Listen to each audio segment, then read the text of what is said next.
Tuan-tuan rahmat Allah Ta'ala, sebab itulah apa kata Profesor Hamka rahimallah. Profesor Hamka mengatakan, kalau kamu ingin mulia, kamu kena merdekakan diri kamu. Dan kemerdekaan ialah bahawa engkau rasai dengan perasaan yang jernih hak yang perlu engkau ketahui, hak yang perlu engkau ketahui, dan waktu yang engkau rasai pula berkewajipan kepada orang lain. Maknanya kita merdeka, kita bebas, kita boleh buat apa sahaja sesuai dengan perasaan kita, rasa seronok, aman, damai. Itu fitrah. Dengan hati yang bersih. Hari ini kita menipu diri kita, tuan-tuan. Saya sebut, saya minta maaf tuan-tuan, saya kenal ramai orang polis, saya ramai. Saya pun nak polis. Saya kenal ramai abang-abang polis. Saya kenal ramai orang tentera.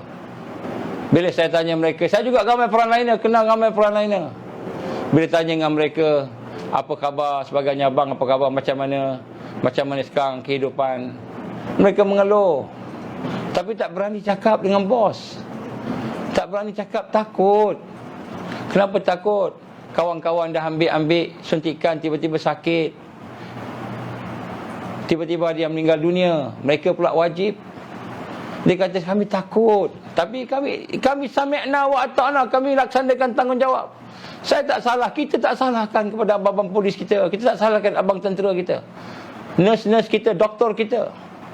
Tetapi mereka yang bercakap, buat polisi tanpa berfikir. Dia buat polisi ikut kepala otak Oxford dia je. Apa dia kepala otak dia kata? Boleh buat ABC, suntikan boleh ABC, Pfizer campur Sinovac, Pfizer campur Sinopharm, boleh pakat campur-campur, walaupun di dalam manual kata tak boleh campur. Dia kata tak apa, aku Oxford, aku terror, boleh campur. Anak-anak kena suntik, takut anak-anak hari ni. Tuan-tuan rahmati Allah Subhanahu Wa Taala, maka hati yang jernih kena dibebaskan. Rakyat, tuan-tuan, puan-puan, rakyat kena tengok hati kecil kita. Hari ini harinya, masanya.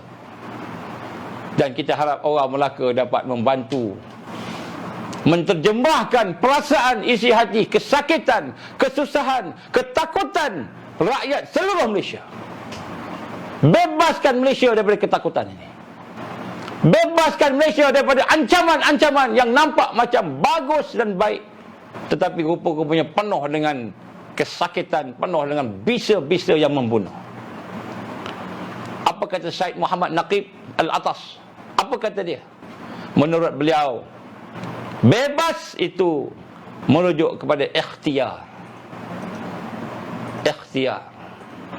Maka bebas itu ialah memilih sesuatu yang lebih baik. Jadi maksud bebas bukan parti bebas. Maksud bebas bukan pilih anak muda. Maksud bebas bukan pilih orang yang miskin. Dia kata orang miskin ni tak ada duit. Engkau tak ada duit, engkau nak bertanding buat apa? RM50 pun kau tak boleh bagi. Tuan-tuan, saya jumpa kawan-kawan bebas ni nak cari orang-orang jentera yang nak tolong jaga beberapa perkara lah dekat tempat pengundian sebagainya. Dia kata apa kat saya? Ustaz, seorang kurang-kurangnya RM50. RM50 seorang, Ustaz. Saya nak bagi token pun tak mampu, Ustaz. Tak mampu nak bagi token. Token je pun tak mampu. Berkata budak-budak yang ataupun orang tua ni, engkau nak bertanding, engkau tak ada duit. Ini apa kata Syed Muhammad Naqib Al-Atas? Dia kata apa? Bebas bukanlah maknanya kamu ni ikut aja apa yang ada, tetapi kami memilih sesuatu yang lebih baik. Maka kebebasan menurut beliau menuntut sifat-sifat yang asasnya benar, selari dengan fitrah insan, selari dengan tuntutan Allah. Tuan-tuan berhormat Allah, Najib bukan. Naqib. Syekh Muhammad Naqib, Syed Naqib Al-Atas.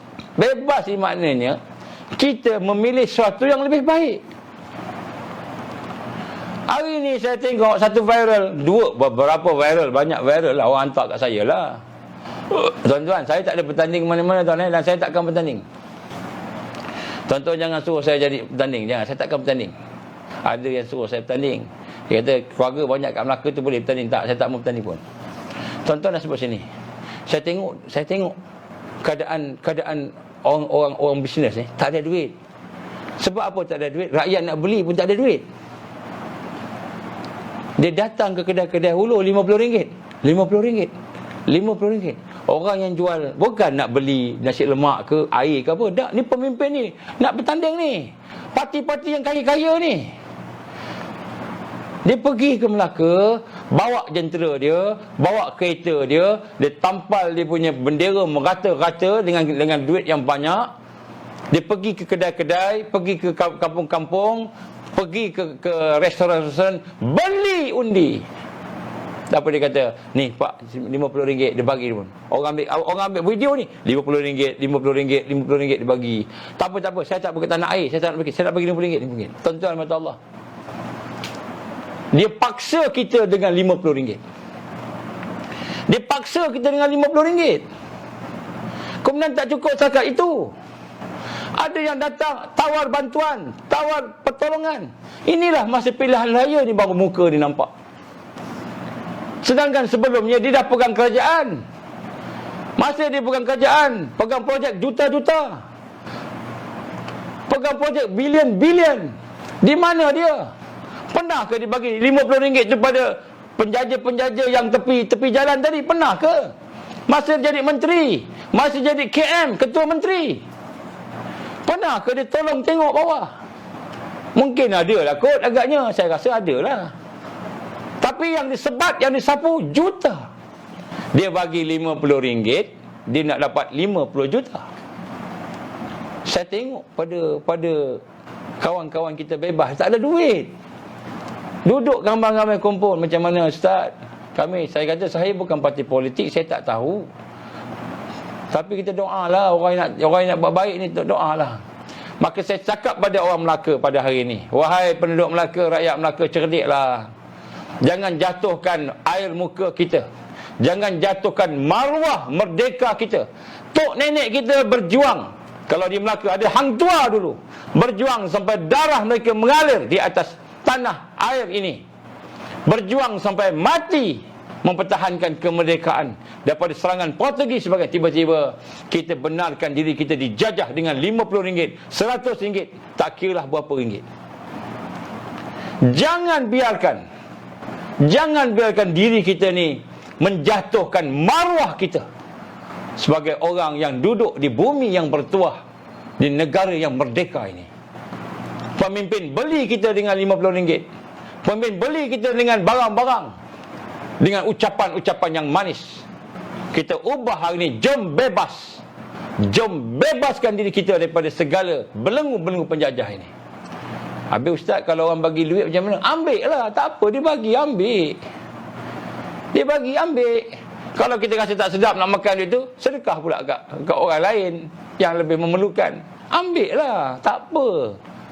Tapi bila mengundi besok, jangan undi mereka yang bagi duit. Kerana siapa yang mengundi mereka yang bagi duit tadi, maka dia sama-sama mengizinkan corruption, rasuah, penjenayah, penjahat datang.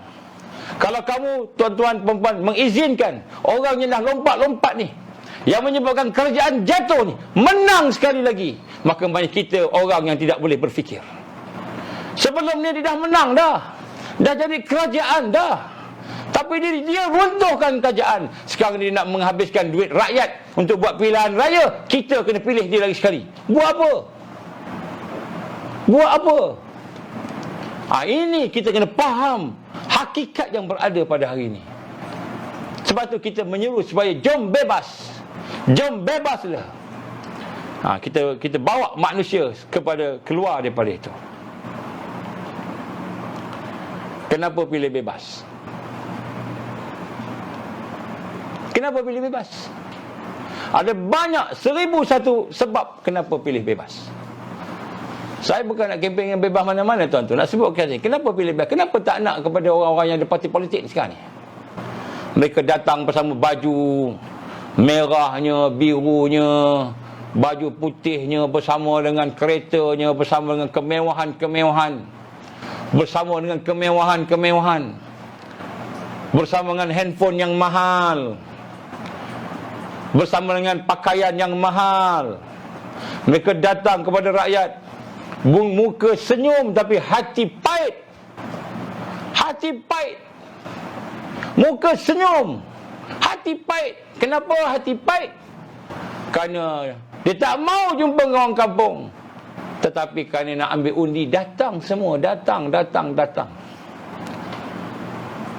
Yang pertama, tuan-tuan, kenapa kita perlu merdekakan diri kita daripada penjajah-penjajah yang ada dalam negara kita ini? Kerana kita lihat nombor satu, masalah kerajaan, masalah rakyat tidak selesai-selesai. Masalah rakyat semakin menderita, semakin teruk. Kerajaan, masalahnya semakin bertambah. Bila nak selesaikan masalah, lompat parti. Lompat parti. Siapa yang paling bayar paling banyak, dia lompat. Kenapa lompat? Yang si pelompat kata, saya melompat sebab parti saya ni tak betul. Ada orang mempengaruhi keputusan Exco, orang lain pula lagi besar daripada Exco. Dia ada kroni dia yang melompat kata. Yang menerima pula pelompat kata, dia ni bagus, melompat ni bagus. Kalaulah parti kamu tak betul, kenapa nak runtuhkan kerajaan? Kamu tak yakin dengan pemimpin kamu, tak payahlah runtuhkan kerajaan. Menambah masalah rakyat. Dahlah rakyat tak ada duit rakyat dicuri pula dengan SPR, iaitu pilihan raya. Terpaksa berbelanja berjuta-juta. Tuan-tuan dan puan Allah Ta'ala, bukan nak menyelesaikan masalah. Kenapa lompat? Rupa nak jadi KM. Tuan-tuan dan puan Allah Ta'ala, isu tak selesai, kerajaan makin teruk. Kenapa kita nak pilih mereka lagi? Kenapa nak pilih mereka lagi? Orang Melaka, saya faham orang Melaka ni. Kampung saya pun Melaka ramai. Atuk nenek saya, atuk saya asal Melaka. Saya Johor. Duduk pun di kawasan Muar. Lahir di Muar. Saya tahu jiwa hati budi orang Melaka, saya tahu. Tapi pada kali ini saya nak sama-sama mengajak abang-abang, kakak-kakak, lupakanlah segala janji manis orang yang telah menipu. Jangan jadi seperti mana kata Rasul sallallahu alaihi wasallam, orang beriman, orang Islam tak masuk ke dalam lubang biawak dua kali. Tak masuk dua kali dah. Sekali cukup. Sekali cukup. Kenapa nak kena tipu dua kali? Yang pertama, kenapa pilih bebas? Pemimpin yang tidak bertanggungjawab. Lompat sana, lompat sini, redah sana, redah sini, rampas sana, rampas sini. Ambil duit rakyat sana, ambil duit rakyat sini. Kita perlu pemimpin yang baru. Kita perlu orang yang lebih baik daripada yang ada. Kenapa kita kena bebas, tuan-tuan? Kerana malang saya sebut kat sini, parti politik. Parti politik terikat dengan siasah politik. Terikat dengan siasah politik dia. Bukan siasah kepentingan kerajaan, rakyat, agama, bangsa. Bukan. Tetapi parti politik terikat dengan kepentingan politik dia. Kepartian dia, tak kira yang nama Islam tak Islam. Tak kira nama sosialis ke komunis, tak kira. Yang penting parti dia. Parti dia tu. Maka parti politik terikat dengan siasah dia. Maka siapa paling nombor dan paling besar? Presiden dia paling besar. Presiden dia paling besar. Maka siapa yang jadi wakil rakyat? Siapa yang paling dekat dengan presiden, dia boleh jadi wakil rakyat. Inilah dia, corruption. Siapa yang jadi wakil rakyat? Siapa yang pilih? Presiden yang pilih. Presiden yang pilih. Majlis tertentu yang pilih. Kalau katakan dia tak boleh pilih, dia ada duit, duit dia tu yang menyebabkan dia menang. Pengaruh dia pandai bercakap yang menyebabkan dia menang. Duit, bagi duit. Ini parti politik yang korup. Parti politik pun dah korup. Macam mana kita nak menjangkakan dia akan memerintah dengan adil, dengan benar? Macam mana dia dalam parti politik dia pun korup? Dia sama dia pun bayar duit. Dia sama dia pun ada kroni. Kemudian kita anggap bila dia keluar daripada kepatian jadi meminta kerajaan, dia tak ada kroni. Oh, bukan lubang biawak lagi, lubang tai. Kena tipu bulat-bulat kita ni. Manifesto indah, hebat manifesto. Saya tanya bebas, ada manifesto? Alamak, bebas, nak kena tulis lah. Tak ada manifesto. Ada, belum buat lagi. Hak ni manifesto pun hebat. Bila time nak buat manifesto, nak ikut, dah benang, dia kata manifesto bukan kitab suci. Manifesto bukan Quran, dia kata. Manifesto bukan Quran. Macam mana? Kita rakyat kena tipu. Tak ada suara. Kalau tak ada suara tu saya tak tahu, tak nak buat macam mana. Pakai ni mikrofon. Mikrofon pula. And headphone. Jadi yang kedua, kenapa tuan-tuan? Yang pertama, pemimpin dia tu menyebabkan masalah kerajaan bertambah, masalah rakyat bertambah. Pemimpinnya. Kemudian kedua, partinya pun masalah juga.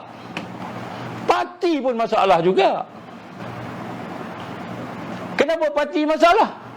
Parti masalah kerana nak jaga siasah parti. Kita ada siasah kita. Kita berpolitik secara matang. Kita berpolitik secara yang sesuai dengan keadaan kita. Kita mahu menjaga kepentingan-kepentingan kerajaan. Kenapa nak jaga kepentingan kerajaan? Kerana kalau kerajaan jatuh, kita jatuh. Kita dah berjanji dah. Kita kena ikut. Itu siasah politik demokrasi Zionis. Siasah politik demokrasi Islam bukan mengutamakan kepentingan makhluk, mengutamakan kepentingan ummah. Ummah sedang menderita. Tak nak dengar ke ummah nak cakap ni? Kita nak jumpa, nak cerita tentang apa yang sepatutnya, seorang pun tak nak dengar. Seorang pun tak nak dengar. Makan durian ramai-ramai tak apa. Pergi luar negara sampai ke Turki tak apa. Rakyat nak dengar, nak beritahu, nak cakap. Nak cakap tentang masalah, tak nak jumpa. Kenapa? Tak boleh. Kalau kita jumpa nanti, kita terpaksa menggadaikan siasah kita. Tuan-tuan, perempuan hamba Allah SWT, berfikirlah dengan hati yang jernih. Berfikirlah dengan hati yang jernih. Fikir dengan jiwa yang bertakwa. Saya tak kata calon bebas terbaik di dunia, tidak. Saya tak kata akhlak mereka macam sahabat Nabi, tidak. Tapi sekurang-kurangnya mereka ada di situ. Mereka mahu membawa perubahan yang tak pernah terfikir oleh parti-parti yang ada. Kenapa? Kerana mereka tidak ada kepentingan macam mana parti-parti politik tadi. Dia ada siasah dia. Dia ada siasah dia. Nombor dua, kepartian bermasalah. Sebab tu saya nampak bebas lebih baik. Jom bebaslah. Jomlah bebas. Yang ketiga, bebas. Kerana bebas, orang-orang yang ingin bebas bersama masalah rakyat. Saya tanya dengan Tok Lan, Datuk Nur Azlan, Datuk Dr. Nur Azlan Shah. Dia nak bertanding kat Serkam. Saya sebutlah. Saya bukan tolong kempen. Saya nak cakap apa yang dia pensyarah UAE sama saya. Saya nak cakap, kenapa Tok Lan nak bertanding? Dia kata dia dah puas cakap dah. Bila cakap dengan FB kena blok. Bila cakap dengan media sosial kena delete. Bila cakap dengan orang-orang yang tertentu yang ada jawatan, mereka perlekehkan. Kau siapa nak cakap? Engkau siapa nak cakap? Engkau ada apa? Engkau ada apa, dia kata. Dia buntu. Dia tahu benda tu tak elok. Verocell, dia tahu benda tu tak elok. Ada najis, ada babi dan berbagai, dia tahu benda tak elok. Dia sains. Nak sampaikan, kena blok, kena boykot. Dia kata, habis saya nak buat macam mana, Ustaz? Dia kata, Macam mana nak buat? Tak boleh buat dah.